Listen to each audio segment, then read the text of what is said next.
Bonjour et bienvenue pour cette première édition du Salon des entrepreneurs Marseille-Provence où nous recevons Renaud Muselier. Bienvenue. Alors vous êtes député européen mais aussi aux côtés de Christian Estrosi sur la liste Les Républicains pour les régionales de décembre prochain. Moi ce que j'ai envie de savoir c'est, on parle ici aux entrepreneurs, c'est quelles sont les grandes lignes de votre programme économique et notamment pour concernant les entreprises pour ces élections.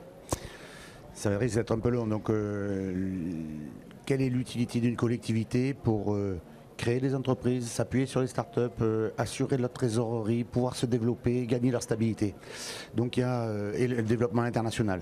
En gros, vous avez quand même la nécessité d'avoir la possibilité de créer toutes les startups. Comment on peut faire pour les aider? Il y a des modalités financières avec des fonds régionaux qui peuvent se permettre d'aider sur la trésorerie ou dans la formation, bien entendu. Parallèlement à ça, il faut stabiliser. Et donc, quelles sont les aides un salon comme aujourd'hui peut y contribuer, mais quelles sont les aides que peut apporter la région pour faire en sorte que dans le réseau dans lequel ils appartiennent, ils aient les contacts qui leur permettent d'avoir des filières d'excellence. On a un certain nombre de filières comme la santé, comme la biotechnologie, comme la nanotechnologie, où on a 7 domaines bien particuliers où on est grosso modo les premiers en France, après Paris, où nous avons une capacité d'action très importante. La participation au salon pour créer ces réseaux. L'aide à l'international, l'aide sur les dossiers européens, où là on a un déficit majeur. En fait, ce n'est pas l'élu qui en tant que tel réfléchit pour savoir comment il va aider la région, c'est l'élu qui se met à la place de l'entrepreneur, quel qu'il soit, pour avancer et fabriquer. Prenez le sondage qui a été fait d'ailleurs par les Échos, 2 millions de personnes veulent créer une entreprise en France. Si on estime qu'on a à peu près 10%, ça fait 200 000 personnes ici.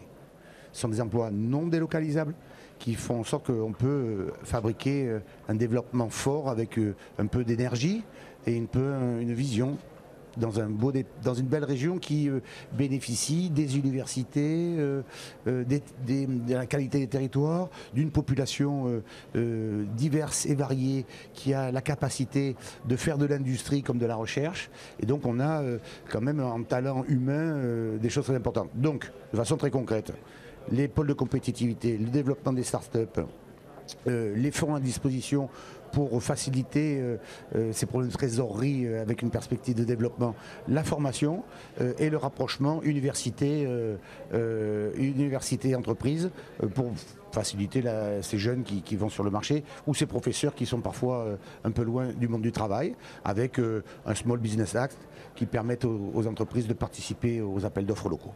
D'accord, alors vous le disiez, on a envie de créer en France, on crée beaucoup d'entreprises. Ce qui pêche un petit peu plus, c'est peut-être la deuxième phase. Souvent, on dit c'est un peu plus compliqué de passer la phase 2, de se développer, de s'internationaliser. Comment on peut aujourd'hui aider ces entreprises à mieux se développer ? Quel est le pouvoir du politique sur le monde privé? Quand on voit la manifestation d'aujourd'hui, on voit des stands vides et des stands pleins. On voit des milliers de personnes qui viennent se renseigner pour se mettre en réseau, pour échanger. Et d'autres stands qui sont vides. Des stands institutionnels d'ailleurs, qui montrent bien qu'ils n'ont pas le discours adapté au monde de l'entreprise, aux jeunes qui sont là ou aux moins jeunes, qui veulent développer leur propre entreprise. Je crois que la classe politique se doit d'être beaucoup plus proche de la vie réelle. La vie réelle, c'est comment je développe mon entreprise, comment j'assure mon chiffre d'affaires, comment je ne suis pas empêtré par des contraintes administratives qui me bloquent alors que j'ai besoin d'avoir la totalité de mon imagination et mon cerveau qui avance. Regardez, pour parler d'un stand qui m'est cher, la Chambre de commerce qui est ici avec la ville de Marseille, avec la métropole, travaillent ensemble et le stand est plein. Pourquoi? Parce qu'ils croisent leurs compétences. Où est-ce qu'on peut s'installer? Quand est-ce qu'on peut s'y installer? Combien ça va coûter? Combien ça va rapporter? Question simple, réponse claire. Développement immédiat. Juste pour terminer, vous êtes aussi un entrepreneur vous-même. Quel conseil vous donneriez aux entrepreneurs qui sont ici? Moi, j'emploie 500 personnes. Donc j'ai une activité professionnelle assez dense, au-delà de mon activité politique. Et que ça soit dans la politique ou dans la vie professionnelle, il ne faut jamais se replier sur soi. Il ne faut pas avoir peur des autres. Il faut avoir confiance en soi. La vie est dure. Les contraintes extérieures sont compliquées. Tout est compliqué. La taxation, les impôts, la concurrence, tout est compliqué.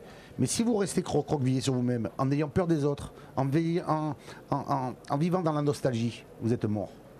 Que ce soit sur le plan politique, que ce soit sur le plan de l'économie.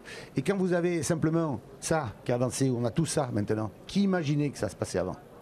Quand je fais au niveau européen, la législation qui fait en sorte que c'est simplement de la protection de nos entreprises sur les drones. Les drones, il y a les Européens ont les 2 tiers du marché mondial et les Français ont les 2 tiers du marché européen. Et nous-mêmes en Europe, dans la région Provence-Alpes-Côte d'Azur, on représente la moitié de la France.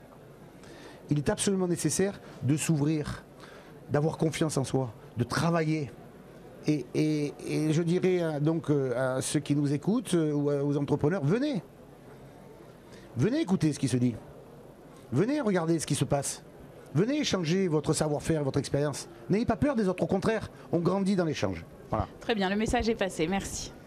Merci.